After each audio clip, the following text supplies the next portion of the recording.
Welcome to the Enchanted Library, where we turn the pages of books, beautiful and old, living and magical. It's time to curl up, get cozy, and join us on an adventure.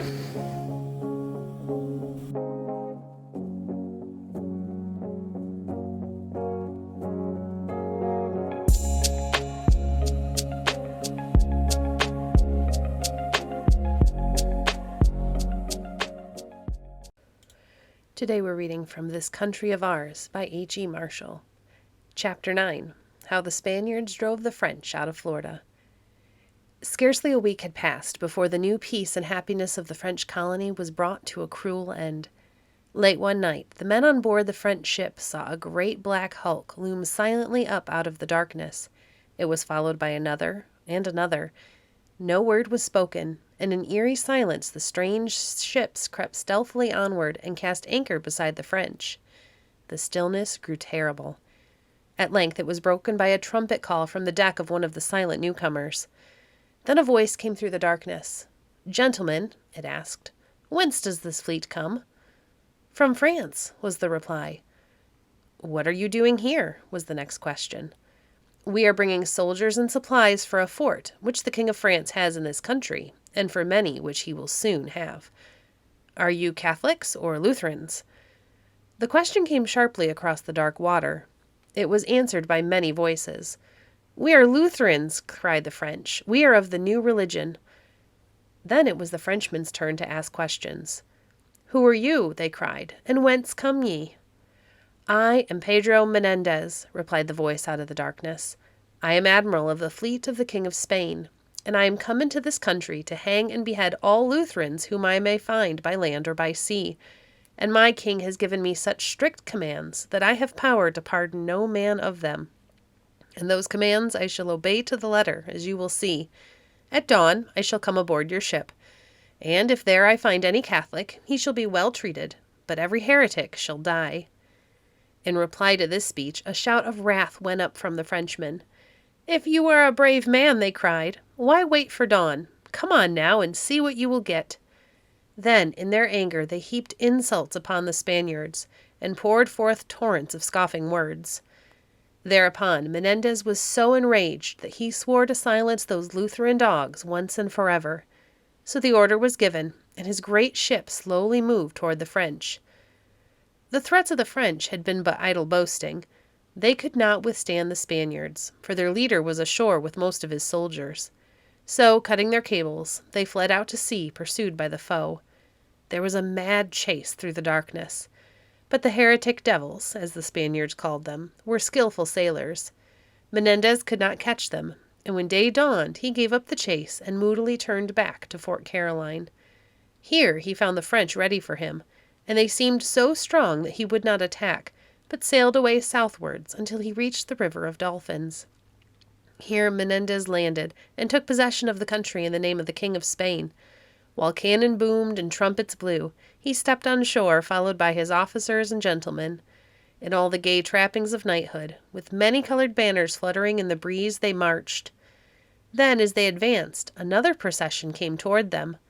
At the head of it was a priest in all the pomp and splendor of his priestly robes. He carried a gilded crucifix in his hand, and as he marched he sang a Te Deum. When the two processions met, Menendez and all his company knelt, and bearing their heads kissed the crucifix. So the land was claimed for Spain and the Catholic faith, and St. Augustine, the oldest town in the United States, was founded. Meanwhile, the fleeing French ships had turned, followed the Spaniards, and seen them land. Then they went back to Fort Caroline with the news. While these things had been happening, Laudonnière had been very ill. He was still in bed when Ribault, followed by several of his chief officers, came to his room to tell him the news which the returning ships had just brought. And beside his sick bed they held a council of war. It was decided to attack the Spaniards and drive them from the land. But how? First one plan and then another were discussed, and to each someone objected. But at length it was decided to go by sea and attack the Spaniards suddenly in their newly founded fort. So almost every man who could hold a gun set forth with Ribault, and Laudonnière was left in the fort with the feeble and sick, and scarcely a man beside who had ever drawn a sword or fired a shot. Their leader was as sick and feeble as any of them, but he dragged himself from his bed to review his forces. They were poor indeed, but Laudonnière made the best of them. He appointed each man to a certain duty. He set a watch night and day, and he began to repair the broken-down walls of the fort, so they would be able to make some show of resistance in case of attack. While Laudonnière was thus ordering his poor little garrison, the ships carrying the rest of the colonists sailed on their way. The wind was fair, and in the night they crept close to where the Spanish vessels lay. But when day dawned, and the Spaniards saw the French vessels close to them, they fled to the shelter of their harbor. And a sudden storm arising, the French were driven out to sea again. As Menendez watched them from the shore, he rejoiced. He knew by the number of ships that most of the French colonists must be in them, and he hoped that they would all be lost in a storm. Then, as he watched, a sudden thought came to him. While the Frenchmen were battling with wind and waves, he resolved to move quickly overland and take Fort Caroline, for he knew that it must be almost, if not quite, unprotected. One of the French mutineers who had deserted Laudonnière was now in the Spanish fort. He would show the way. Full of this splendid idea, eager to carry it out at once, he ordered mass to be said, then he called a council and laid his plan before his officers. They, however, met his eagerness with coldness. It was a mad and hopeless plan, they thought, and they did their best to dissuade Menendez from it. But Menendez was determined to go. "Comrades," he said, "it is now that we must show our courage and our zeal. This is God's war, and we must not turn our backs upon it. It is war against heretics, and we must wage it with blood and with fire." But the Spanish leader's eager words awoke no response in the hearts of his hearers. They answered him only with mutterings. Still, Menendez insisted. The debate grew stormy, and angry words were flung this way and that. At length, however, Menendez had his way. The clamor was stilled, the officers gave a grudging consent, and preparations for the march were begun. In a few days all was ready, and the expedition set out. It was a simple matter. There was no great train of sumpter mules or baggage wagons. Each man carried his own food and ammunition, and 20 axemen marched in front of the little army to cleave a way through the forest. The storm still raged. Rain fell in torrents, and the wind howled ceaselessly as on and on the men trudged. They plunged through seas of mud and grass which grew waist-high, and threaded their way along the narrow paths cloven for them by the axemen. So for 3 days they toiled onward. Their food was gone, their ammunition soaked. They were drenched to the skin, footsore and famishing, when upon the 3rd night they lay down upon the muddy ground, cursing their leader for having them brought forth to die thus miserably. But while the men cursed, Menendez prayed. All night he prayed, and before day dawned he called his officers to a council. They were now within a mile of Fort Caroline, and he was eager to attack. But his officers were sick of the whole business. The men were utterly disheartened, and one and all they clamored to return. Yet once again Menendez bent them to his will. In the darkness of the forest he spoke to the wretched, shivering, rain-drenched men. He taunted, he persuaded, and at length wrung from them a sullen consent to follow him. So once again the miserable march was begun, and when day dawned they stood on the hill above the fort. No sound came from it. No watchman stood upon the ramparts. For, towards morning, seeing that it rained harder than ever, the captain of the guard had sent his men to bed, for they were soaked to the skin, and he was sorry for them. In such rain and wind, what enemy would venture forth? He asked himself. It was folly to stay abroad in such a night, he thought. So he dismissed the guard and went off to bed. Thus none heard or saw the approach of the Spaniards. Then, suddenly, the silence of the dawn was broken with fierce war cries. "At them!" shouted the Spaniards. "God is with us!" The sleeping Frenchmen started from their beds in terror. Half naked, they sprang to arms. On every side the Spaniards poured in. The dim light of dawn showed the dark, cruel faces and the gleam of drawn swords. Then clash of steel, screams of frightened women and children, curses, prayers, all mingled together in terrible confusion. At the first alarm, Laudonnière sprang from his bed, and seizing his sword, called his men to follow him. But the Spaniards surrounded him. His men were slain and scattered, and he himself was forced back into the yard of his house. Here there was a tent, This stopped his pursuers, for they stumbled over the cordage and became entangled with it. The confusion gave Laudonnière a few minutes' respite, in which he escaped through a breach in the ramparts and took refuge in the forest. A few others fleeing this way and that escaped likewise. But some, the first moments of terror past, resolved to return and throw themselves on the mercy of the Spaniards rather than face starvation in the woods. "They are men," said one. "It may be when their fury is spent they will spare our lives. Even if they slay us, what of it? It is but moment's pain. Better that than to starve here in the woods or be torn to pieces by wild beasts." Still some held back, but most agreed to throw themselves upon the mercy of the Spaniards. So, unarmed and almost naked as they were, they turned back to give themselves up. But little did these simple Frenchmen understand the fury of the foe. When they neared the fort, the Spaniards rushed out upon them, and unheeding their cries for mercy, slew them to a man. Those who had held back, when they saw the fate of their companions, fled through the forest. Some sought refuge among the Indians. But even from that refuge the Spaniards hunted them forth and slew them without pity. Thus the land was filled with bloodshed and ruin. Many were slain at once by the sword. Others were hanged on trees round the fort, and over them Menendez wrote, "I do this not to Frenchmen, but as to Lutherans." Only a few miserable stragglers, after untold sufferings, reached the little ship which still lay at anchor in the river. Among these was Laudonnière. Their one desire now was to flee homewards, and unfurling their sails they set out for France. The colony of Fort Caroline was wiped out, and rejoicing at the success of his bold scheme, Menendez marched back to St. Augustine, where a Te Deum was sung in honor of this victory over heretics. Meanwhile, the Frenchmen who had set forth to attack St. Augustine by sea had been driven hither and thither by the storm, and at length were wrecked. But although the ships were lost, all, or nearly all of the men succeeded in reaching the shore to safety. And not knowing what had happened at Fort Caroline, they set out in 2 companies to try to reach the fort by land. But they never reached the fort. For one morning, scarcely 10 days after the destruction of Fort Caroline, some Indians came to Menendez with the news they had seen a French ship wrecked a little to the south. The news delighted Menendez, and he at once set out to capture the shipwrecked men. It was not long before he saw the lights of the French camp in the distance. But on coming nearer, it was seen that they were on the other side of the arm of a sea, so it was impossible to reach them. Hiding, therefore, in the bushes by the water's edge, Menendez and his men watched the Frenchmen on the other side. The Spaniards soon saw their enemies were in distress. They suspected they were starving, for they could be seen walking up and down the shore seeking shellfish.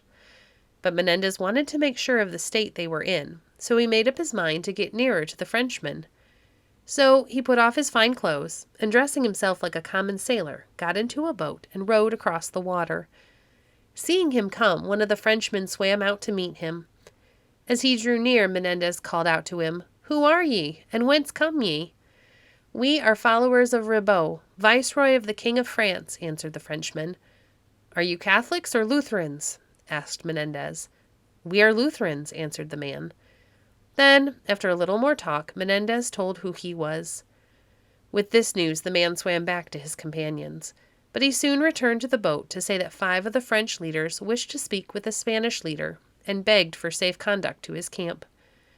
To this Menendez readily agreed, and returning to his own side, he sent the boat back over to bring the Frenchmen. When they landed, Menendez received them courteously, and, after returning his ceremonious greetings, the Frenchmen begged the Spaniards to lend them a boat, so they might cross the river which lay between them and Fort Caroline. At this request, Menendez smiled evilly. "Gentlemen," he said, "it were idle for you to go to your fort. It has been taken, and every man is slain." But the Frenchman could not at first believe that he spoke the truth. So, in proof of his words, the Spanish leader bade his men show the heretics the plunder which had been taken from their fort. As they looked upon it, the hearts of the Frenchmen sank. Then, ordering breakfast to be sent to them, Menendez left them and went to breakfast with his own officers. Breakfast over, he came back to the Frenchmen, and as he looked at their gloomy faces, his heart rejoiced. "Do you believe now," he asked, "that what I told you is true?" "Yes," replied the Frenchman, "we believe. It would be useless now to go to the fort. All we ask of you is to lend us ships so that we may return home." "I would gladly do so," replied Menendez, "if you were Catholics, and if I had ships. But I have none." Then, seeing that he would give them no help to reach home, the Frenchman begged Menendez to at least let them stay with his people until help came to them from France. It was little enough to ask, they thought, for as France and Spain were at peace. But there was no pity or kindliness in the Spanish general's heart. "All Catholics," he replied sternly, "I would defend and succor. But as for you, you are Lutherans, and I must hold you as enemies. I will wage war against you with blood and fire.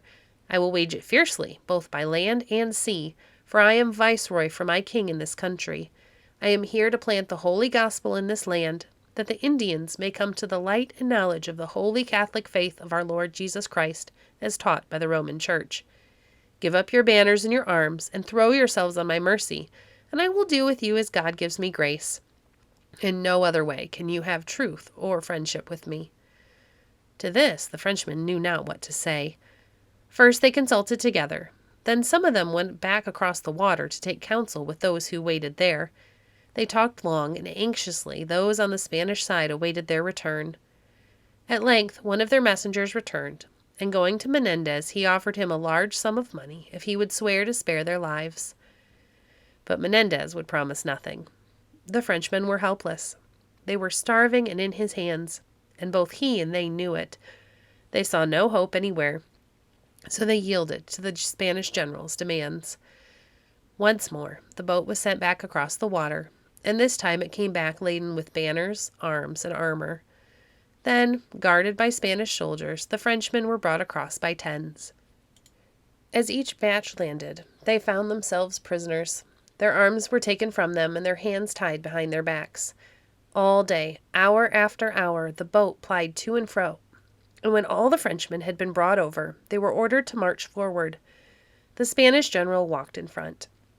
But he did not go far, for the sun was already setting, and it was time to camp for the night. So, but a little way from the shore, he stopped and drew a line in the sand. And when the wretched Frenchmen reached that line, weaponless and helpless as they were one and all put to death. Then, glorying in his deed, Menendez returned to St. Augustine. But he had not yet completely wiped out the French colony, for besides those he had so ruthlessly slain, there was another large party under Ribault, who, ignorant of all that had happened, were still slowly making their way to Fort Caroline. But again news of their whereabouts was brought to Menendez by Indians, and again he set off to waylay them.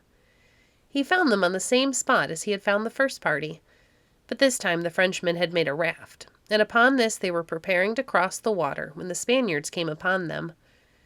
The Frenchmen were in such misery that many of them greeted the appearance of their enemies with joy, but others were filled with misgivings. Still they tried to resolve to make terms with the Spaniards. So first one of his officers, and then Ribault himself, rowed across the strip of water to parley with the Spanish leader. They found him as pitiless as their companions had found him. And, seeing they could make no terms with him, many of the Frenchmen refused to give themselves up, and they marched away. But, after much parleying, and many comings and goings across the river, Ribault, believing that Menendez would spare their lives, yielded himself up and the rest of his company to the Spaniards. He was soon undeceived, for he was led away among the bushes, and his hands were tied behind his back. As his followers came over, they too were bound and led away.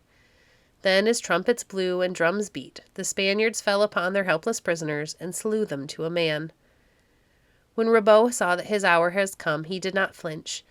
"We are but dust," he said, "and to dust we must return. 20 years more or less can matter little." So, with the words of a psalm upon his lips, he met the sword's thrust. Not till every man lay dead was the fury of the Spaniards sated.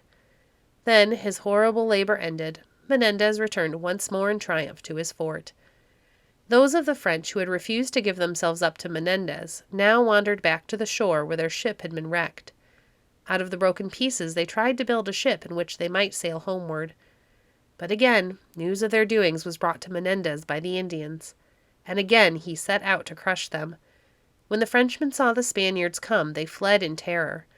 But Menendez sent a messenger after them, promising that if they yielded to him, he would spare their lives. Most of them yielded, and Menendez kept his promise. He treated his prisoners well, but when an opportunity arrived, he sent them home to end their lives as galley slaves. Thank you for joining us today. If you enjoyed today's episode, please leave a review on your favorite podcast platform and share our podcast with a friend. Visit our website at www.enchantedlibrary.net to see our past books or to connect with us on Facebook. If you'd like to support the work we do, you can visit our Patreon page at patreon.com/enchantedlibrary. We appreciate your support. Until next time, friends, happy reading.